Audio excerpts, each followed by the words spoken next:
Hello friends, नमस्कार। मैं हूं अनिलेश सिंह और आप देख रहे हैं इजी मैथ एनालिसिस। आज का जो सवाल है बहुत ही ज़्यादा इम्पोर्टेंट है। CBSE 10th class and all test board 10th class के लिए। ठीक है, जो भी बच्चे 10th क्लास में हैं वो चाहे किसी भी बोर्ड से हो या सीबीएसई से हो, कोई फर्क नहीं पड़ता है। उस सब के लिए ही ये सवाल बहुत ज़्यादा इम्पोर्टेंट है। ये सवाल हर साल पूछा जाता है और 2026 में भी पूछने का ज़्यादा चांस है। इसलिए इसको बहुत ध्यान से पढ़ना है, बहुत ज़्यादा अच्छे से कंसेप्ट इसको समझना है और बनाने का टेक्निक क्या होगा वो मैं आपको समझा दूंगा।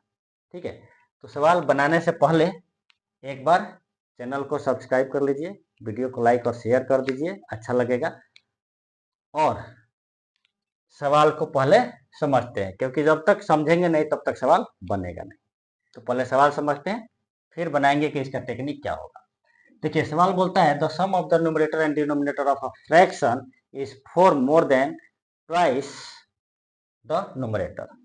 ठीक है, क्या है सवाल बोल रहा है कि जब न्यूमरेटर और डिनोमिनेटर दोनों को जोड़ देते हैं आपस में, तो उसका जो रिजल्ट आता है वो रिजल्ट जो है आपका न्यूमरेटर के दुगने से 4 ज्यादा है। क्या है जी? न्यूमरेटर के दुगने से 4 ज्यादा है। एक हो गया। सेकेंड क्या है condition? If the numerator and denominator are increase by 3।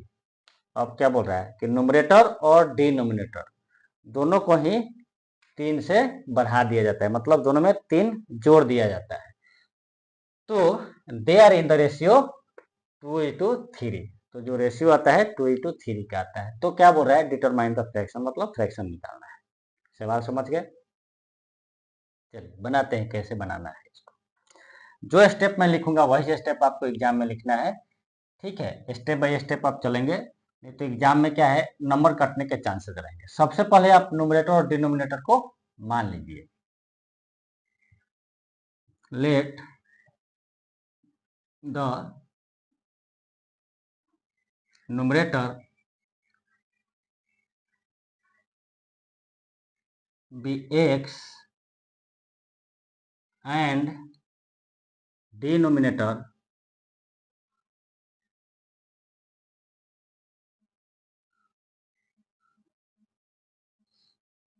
B y respectively.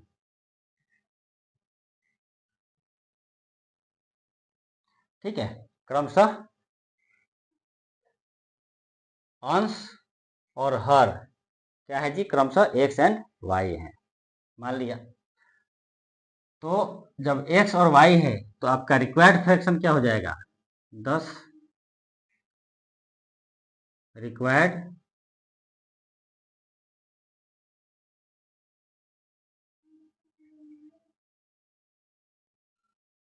Fraction be x by y, ये आपका रिक्वायर्ड फ्रैक्शन हो जाएगा। अब क्या दिया हुआ है और क्या कंडीशन है, इन दोनों को ही करते हैं। इट इज गिवन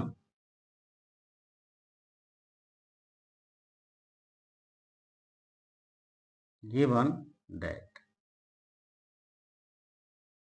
ठीक है, इट इज गिवन दैट क्या दिया हुआ है जी?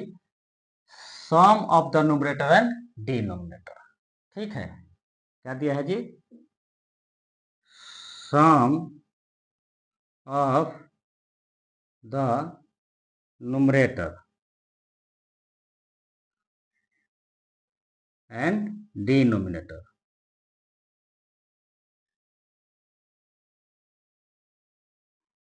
Sum of the numerator and denominator of a fraction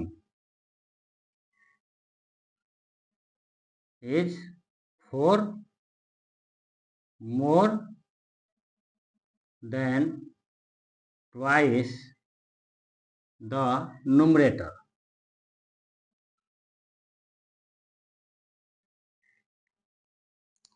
इसलिए न्यूमरेटर है x, डिनोमिनेटर है y। जब दोनों को जोड़ देते हैं तो जो न्यूमरेटर है क्या हो जाता है जी? दुगना प्लस 4। ठीक है, जब दोनों को जोड़ देते हैं तो जो रिजल्ट आता है वो न्यूमरेटर के दुगने से कितना? 4 ज्यादा आता है। इसलिए क्या हो जाएगा, x प्लस वाई को राइट साइड लाइए इधर 2x प्लस 4 के साथ, तो ये हो जाएगा x minus y plus 4 equal to 0। First मान लीजिए, वाला आ गया।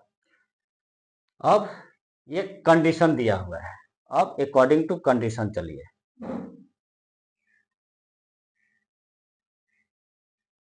अकॉर्डिंग टू गिवन कंडीशन,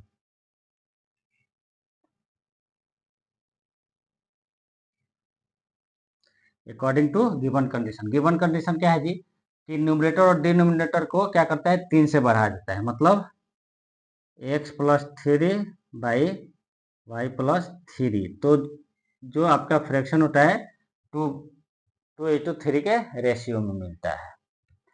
अब आगे इसको ऑपरेशन करेंगे तो क्या हो जाएगा जी, 3x plus 9 equal to 2y plus 6, इसलिए आपका लीनियर इक्वेशन जो मिल जाएगा, 3x 2y प्लस 6 को इधर लाइए, इधर 3x प्लस 9 के साइड में, तो 3x minus 2y plus 3 equal to 0, ये आपका सेकेंड लीनियर इक्वेशन हो गया। तो आपको दो पेयर ऑफ लीनियर इक्वेशन मिल गया। Okay, we obtain two pair of linear equation, x minus y plus 4 equal to 0 and 3x minus 2y plus 3 equal to 0। ठीक है, आप इस पे क्या करेंगे, इसको आप क्रॉस मल्टीप्लिकेशन या इलिमिनेशन मेथड या सब्स्टिट्यूशन, आप स्वतंत्र है, तीनों में से कोई भी एक तरीका लगा सकते हैं जो आपको आसान लगता है। चलिए हम यहाँ पे इलिमिनेशन मेथड लगाएंगे, इलिमिनेशन मेथड से बनाते हैं। नाउ क्या लिखेंगे, now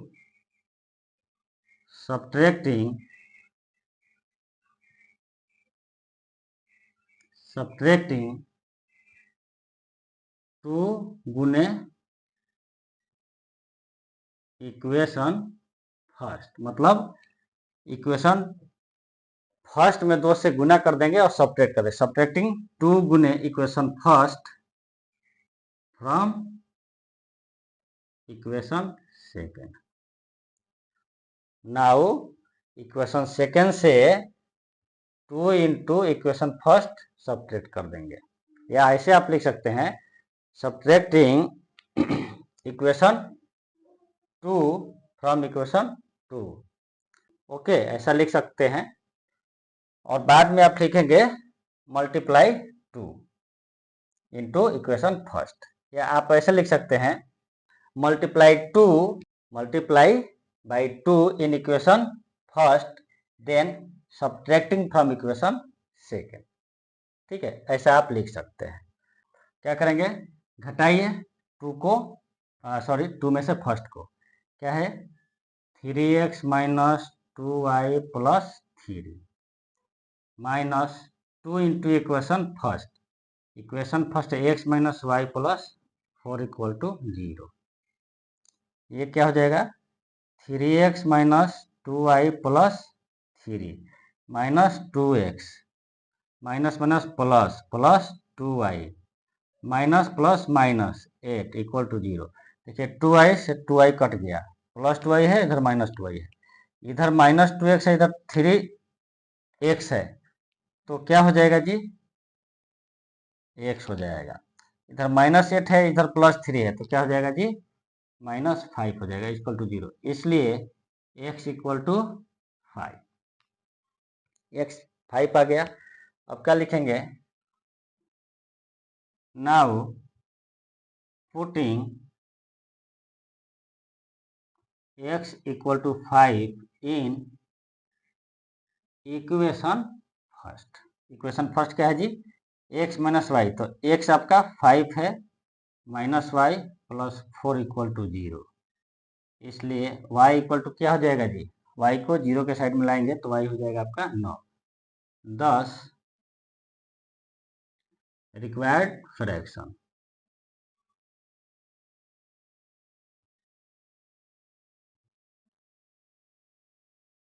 x by y equal to 5/9, ये आपका आंसर हो जाएगा। या इसको आप क्रॉस मल्टीप्लिकेशन से भी बना सकते हो, थोड़ा उससे फास्ट बनेगा और इतना लिखने की ज़रूरत नहीं पड़ेगी। चलिए, वीडियो अच्छा लगा हो तो चैनल को वीडियो को लाइक शेयर कीजिए और चैनल को सब्सक्राइब कीजिए। वीडियो आपको डेली 7 से 9 के बीच में मिलेगा, तो आप लोग 7 से 9 के बीच में अपना डाउट क्लियर कर सकते हैं वीडियो देख करके, और कमेंट करके कोई भी डाउट अपना पूछ सकते हैं, आपको उसका समाधान किया जाएगा। चलिए मिलेंगे अगले वीडियो में, तब तक के लिए धन्यवाद।